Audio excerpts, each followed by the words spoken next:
Good evening, Assalamu alaikum, and welcome to Salam Media. I'm your host for this evening. My name is Thaakir, Dawood, and I'm going to be taking you through right until 9 o'clock this evening. We've got a jam-packed show for you this evening. First up, we're going to be chatting to Jan Vermeulen, who's going to be telling us more about LG stopping the production of their smartphones. Then we're also going to be chatting to him about the recent developments that's happening in Facebook. They're going to be having Facebook Juniors and Instagram for kids. Something quite interesting with juniors under the age of 13 having their own edition of the social media platforms. Something quite interesting. Then we're going to be profiling one of South Africa's top coaches.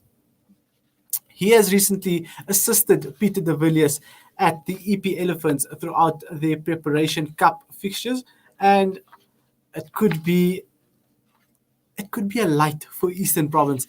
And who better to guide them through this time period and the let's say the decision for Eastern Province Rugby Union to take their rugby to the next level. We're going to be chatting to Aslam Abrams at about 7:30 this evening. He's going to be joining us via the StreamYard platform. So if you want to interact with him, chat to us, drop your comments in the comment section below, like the post, share it so that we can get this interview out to everybody who might just be inspired by what he's done in the industry.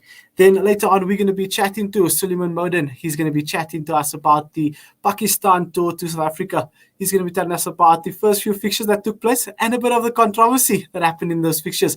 Quite an interesting match indeed. Then we're going to wrap up with a very, very interesting topic. We're going to be chatting to Ashraf Ismail. He's going to be telling us a bit more about why traffic cops will now be wearing cameras that would be attached to their bodies. We have seen a couple of cases around the world go viral. A current case happening in the US with George Floyd, who was supposedly killed by a police officer. Would the outcome of this have been different if the officers had a camera tied to their chest? Who knows? Ashraf Ismail will be telling us more about that.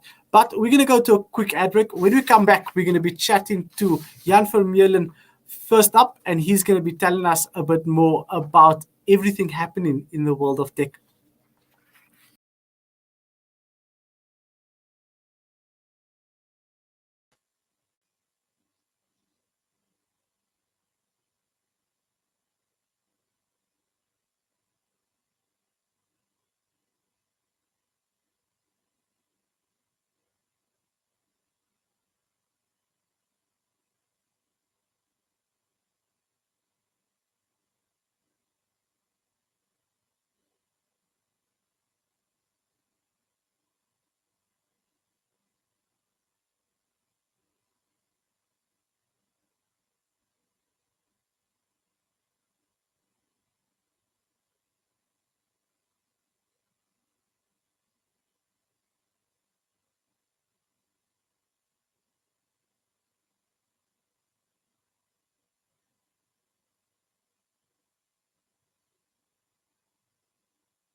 Good evening, Assalamu alaikum. Welcome back to Salam Media. I'm your host, Thaakir Dawood.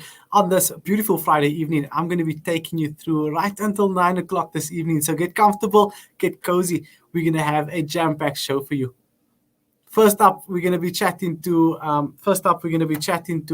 the editor at My Broadband. He goes by the name of Jan Vermeulen. He's going to be telling us a bit more about why LG announced announced that they will be stopping the production of their smartphones. And then he's going to be chatting to us about the development of Instagram for kids.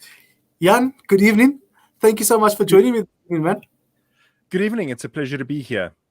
I'm loving the setup. It's amazing. I think because of COVID and all the implications put in place, you decided to get your proper home setup. Yeah, and you dabble a little bit in video streaming, and we had a podcast of our own, a video podcast of our own many years ago, and so you end up with the kit. Ahead of the game, indeed. I mean, you can't be a tech journal and not be ahead of the game, eh? Yeah, absolutely. Jan, there's been some interesting topics in the news this week. Where do we start? I mean, from iPhones right up. We know the Google Huawei situation is still making headlines across the world. A change of president in the US, we see that there might just be chances that Huawei might have access to Google again, but who knows? It's all just rumors for now. But first up, Jan, tell us more about LG shutting down this smartphone production division. With smartphones being life, why? How? I don't understand. Yeah, it's a sad state of affairs, but inevitable. Unfortunately, while the Android ecosystem is open, you do have to make enough money to sustain the level of R&D to compete with the big boys, Samsung, Huawei, and the many other brands coming out of China now. Oppo being one of them, Xiaomi. So many companies that are doing good work in the Android ecosystem, and I think LG will be remembered as one of the companies that broke real ground when it came to the budding smartphone sector. I remember reading recently that the best-selling phone was the G3. The G2 did well, the G4 did okay, but that's a long time ago. And from then on, LG has just they've been able to produce, for the most part, high quality phones, great specs with features that people want, but they've not been able to sell those phones. They really struggled with marketing, and so unfortunately, at the end of the day, LG going the same route as Sony, as and before that, BlackBerry and Nokia, and now Nokia's brand is actually back producing Android phones with its own unique spin on the ecosystem. But the old Nokias we know and love with Symbian and all that stuff, had to die, and then Nokia came back to do Android. And so, maybe LG will be back in the phone business one day. When there's a way for them to enter the market and make money in it. But ultimately, it's a business, and if their smartphones are not selling and they're not turning a profit, then they have to cut that They have to cut that side of the business.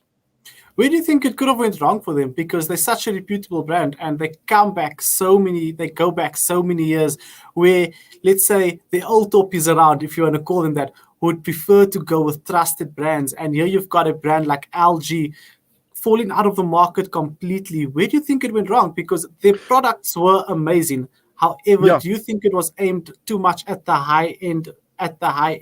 Whereas the cheaper brands such as your Huawei and your Oppo are now coming in at a much cheaper rate, but offering similar features?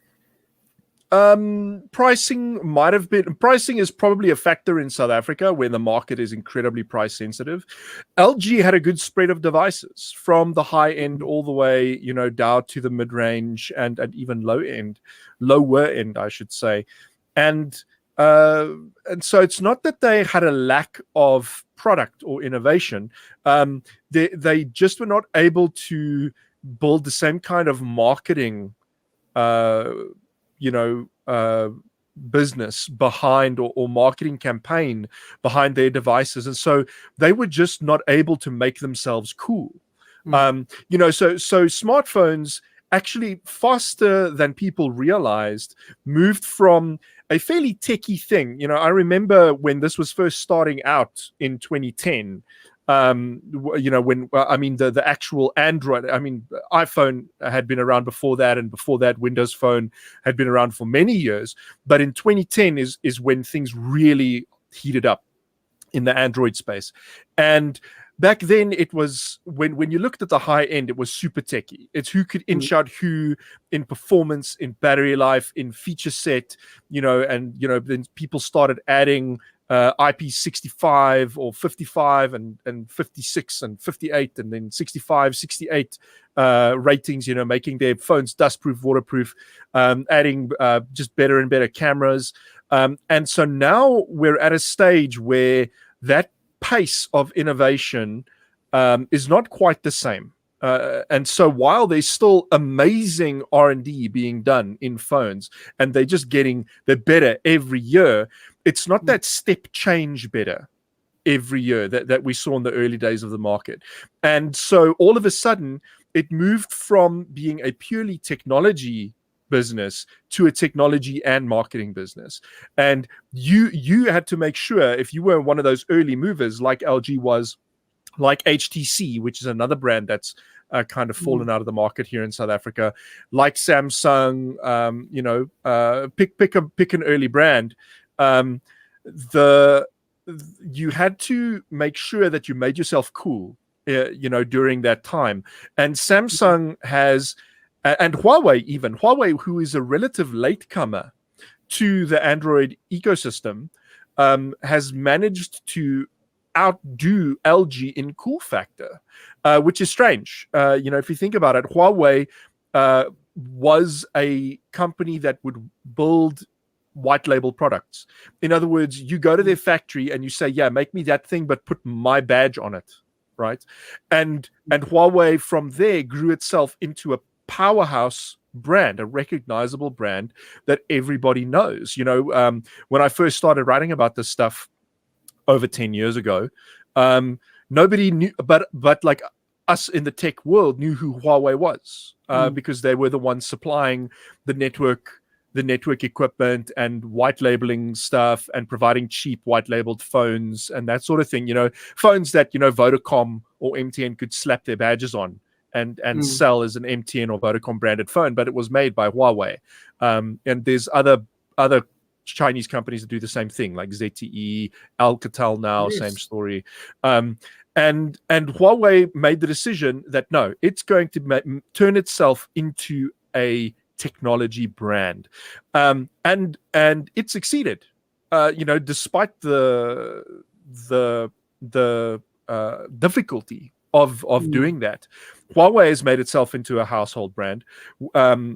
Or at least a household name when it comes to smartphones, whereas LG has had to kind of go, well, we'll stick to fridges and washing machines and TVs and that sort of thing, computer monitors, that kind of equipment, rather than phones. And so that was a very long, rambly answer. The short answer is they during the transition of smartphones in general, from being a very tech-driven thing where people looked at the latest and greatest tech in deciding whether to buy a phone, that when the change from that kind of business to a marketing business happened, LG was left behind, and they just were not able to make themselves cool through marketing, unfortunately, despite the fact that they had great technology behind them and all the investment and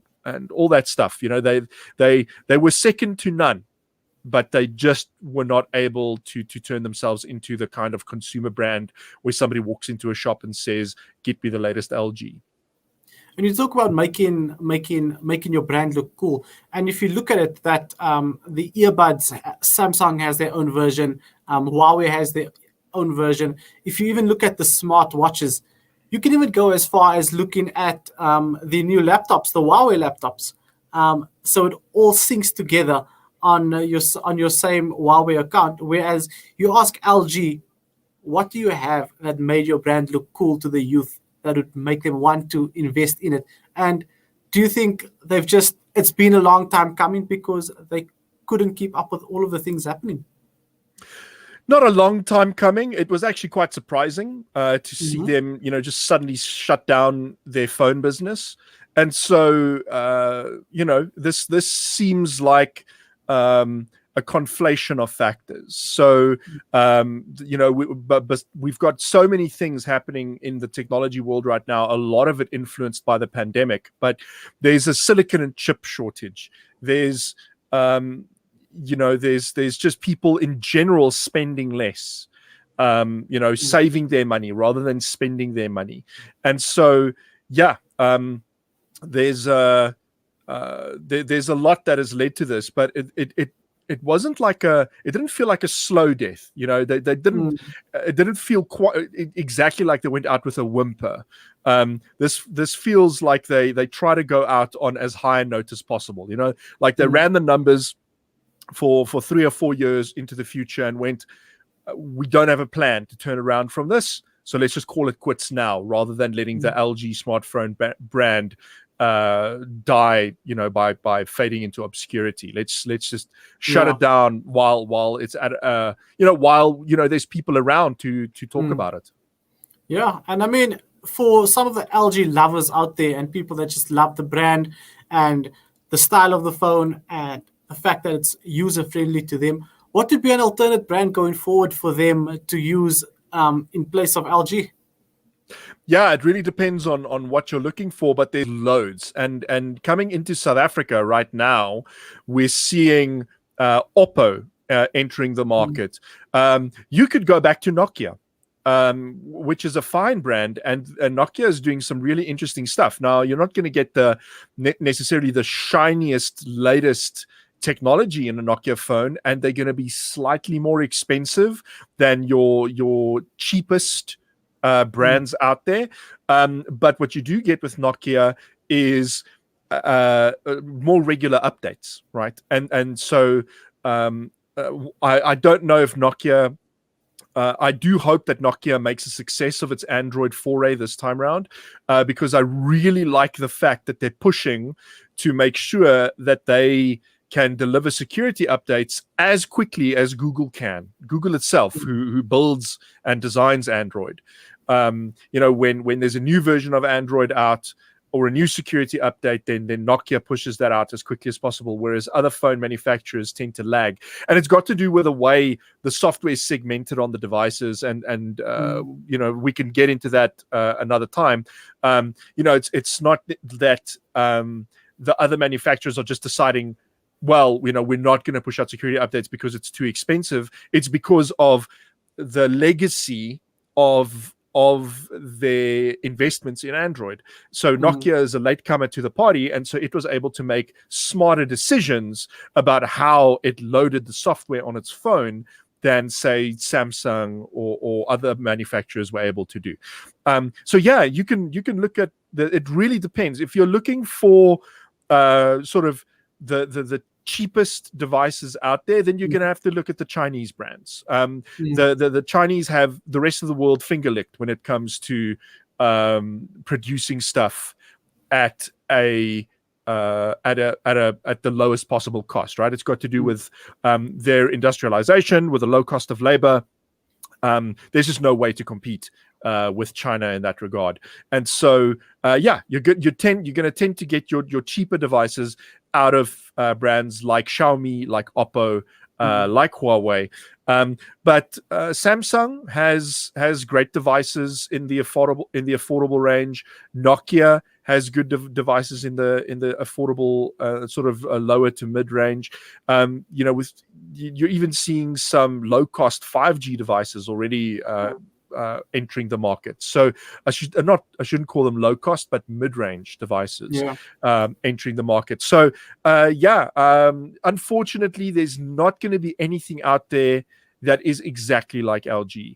The way that their software worked was specific to LG. Their knock codes that they did and so on. I don't think anybody else has done that. And so there's no one that's going to be an immediate drop-in replacement for diehard LG fans out there. So yeah, the folks are in for a tough decision, shifting from LG to an alternative brand. You're going to basically have to go, which features offered by these particular brands are in line with what I had on my LG phone. Who is going to serve my needs the best? Yeah. No, I mean, it's easily just a case of adapting or fading away. But talking about adapting, we've seen a takeover in the world for the past year, ever since hard lockdown and the pandemic came into place, where there's been these TikTok challenges, and we've seen the youth get quite into their phones, and even the youngsters. I mean, every family event I go to, I'm being dragged in by the kids to come do a TikTok or two. We've now seen that Instagram and Facebook is going to be launching Instagram Kids and Facebook Kids. I mean, did you see this coming? What do you think is the reason behind this? If I were to wager a guess, and I'd put a lot of money on this guess if this were if this were a wager, but it's because of regulations, right? So the European Union has issued fairly strict regulations regarding how the data of minors are processed. The United States itself has fairly strict regulations on COPPA, called COPPA, which regulates the way the data of minors is collected and used. And so Facebook faced a challenge in the European Union to the point where when GDPR was enacted, Facebook just changed the terms and conditions of WhatsApp to say if you're under 16 years old, you can't use WhatsApp in the European Union. Sorry. Obviously, that stopped no one. But those were its terms and conditions. And so if, to rights, if they caught someone, under 16 using WhatsApp, they could ban them. I don't think they would, or they did at any point. But they had to comply with European regulations. And so now it's the same for any app. Right. Yeah. So whether it's Instagram or Facebook itself, the same regulations hold.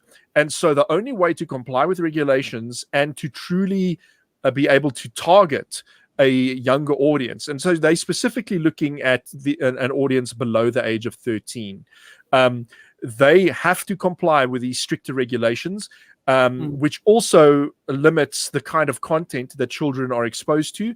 And parents are starting to become increasingly concerned about predators online. Now, as wonderful as the internet is in exposing us to ideas from all over the world, from a world's worth of information from people all over the world, you can make friends all over the world. It also, unfortunately, means that children are exposed to the world's predators, right? So previously, parents only had to worry about whether there was a bad person in their immediate neighborhood, and you teach your kids about, being careful about speaking to strangers, don't get into a stranger's car, all that stuff. With the internet, that has changed significantly. And parents have to have different but same conversations about strangers in their children's lives. But now those strangers aren't just coming up to them in real life.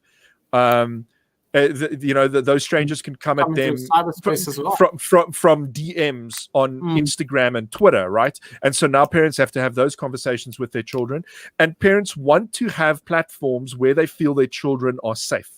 And so that's where this initiative from Facebook is coming from. It's a combination of, this is what parents want. This is a great way to entrench your brand with a younger audience during their formative years. And it ensures that they comply with regulations in the European Union and elsewhere, or face fines. If the European Union, because what could happen down the line is and you can already see this coming, is the European Union would receive complaints from distraught parents saying, my child was targeted by a predator or somebody else grooming them into a cult, or whatever the case might be.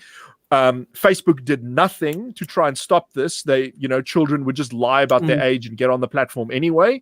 And Facebook, despite the GDPR regulations and everything else, Facebook did nothing, and so Facebook ends up getting slapped with further regulations and steeper fines in the EU. And so this is Facebook actually being proactive about this kind of stuff for a change, seeing the regulatory stuff coming and going, cool, well, we're not going to wait until we're fined to address this like we did with other stuff. We're actually going to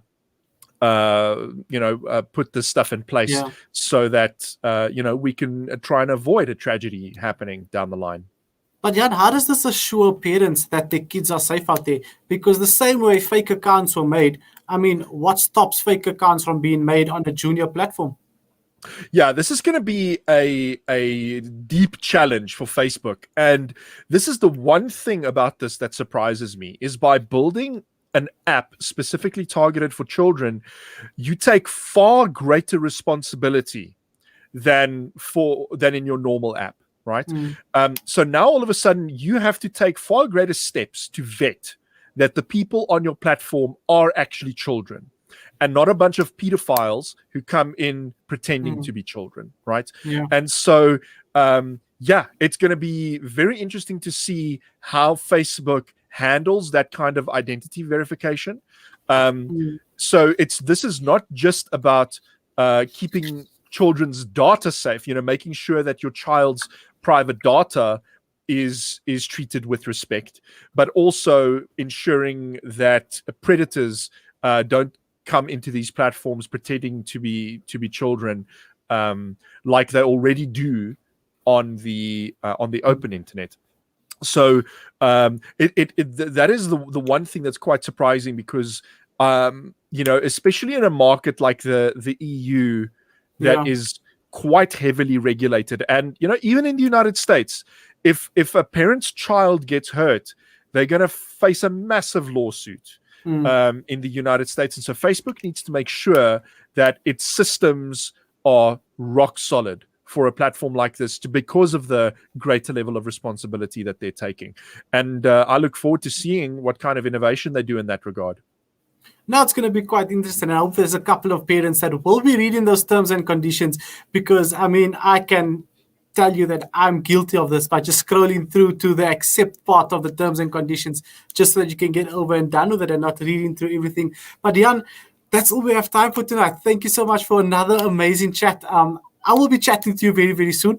Offline, we can chat about so many other things. And I mean, with the world evolving so quickly, your insight is always valued on Salam Media, always updating our listeners and our viewers, and this occasion, our parents, on how they could keep their kids safe online and allowing them to use the online platforms very safely. Jan, thank you so much. I hope you have a good evening and a lekker weekend further.